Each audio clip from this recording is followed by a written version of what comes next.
My career has been in aviation as a pilot.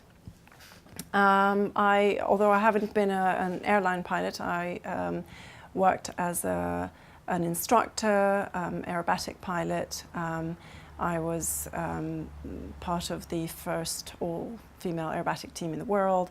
So it was a very kind of high-flying, literally, kind of career.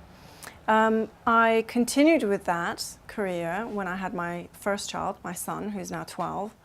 And I flew throughout my pregnancy. I went back to work when he was about 3-4 months, and moved countries. I went to live in south of France for that.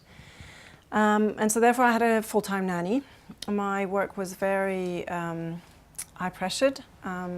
I worked abroad a lot as well and flew a lot, a lot of weekends. We were away sometimes up to 2 weeks at a time, so I had to leave my son with a nanny and my husband at times. And I mean, it worked in that, I knew that he was very safe and, with loving people. And I don't think there's a woman in this world who can say, oh yeah, I'm really happy to leave my baby and go off and, however glamorous the job is. I don't think there's a mother who's happy to leave their child. I certainly wasn't. And I just remember being, in hotel rooms just crying and crying and crying because, I had left my baby. Then I had my second child. My daughter is now 9. And life circumstances changed and we moved back to the UK. My primary role at that time was as a mother. And I think that that was a really, really invaluable time. Only my opinion, but I think, up until they're 5, it's just a really crucial time. Sometimes it happened that I would be a mother for, a few months before people kind of realized that I was a pilot, and it would be interesting to see the shift in their attitude towards me, because all of a sudden I was a pilot, I wasn't just another mum. The interesting thing for me is that the flying for me, I mean, it's physical because I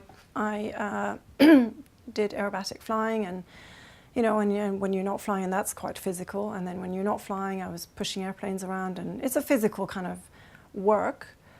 But otherwise, it was just pure pleasure, and yeah, there's a lot of stress also involved. But I find actually being a mother, taking care of children, a lot more exhausting physically and emotionally. And of course, you don't get people coming up to you and say, wow, that's amazing. Nobody does that, unfortunately. Your husband might, mine did.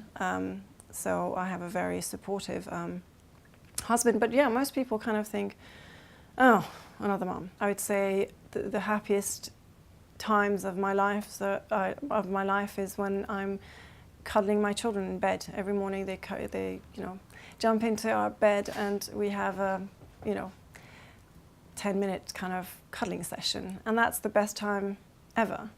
But of course, when I'm doing aerobatics or something like this, I love the sensation of flying. So they're two separate things. Unfortunately, all mothers we can't always have it all. Some do, but most of us have to kind of choose. Yes, I'm a bit sad that I'm not quite as where I wanted to be in my career. But then, what matters really in life when I'm, on my deathbed, I'm not going to say, oh, I wish I had spent less time with my children and I had furthered my career. I don't think I will ever say that, or anybody would ever say that. I think what matters, you have to kind of keep in mind what really matters in life. And what matters is, the quality time you spend with your loved ones. We need a bit more support than what we have, I think. And I hope that the next generation has that support.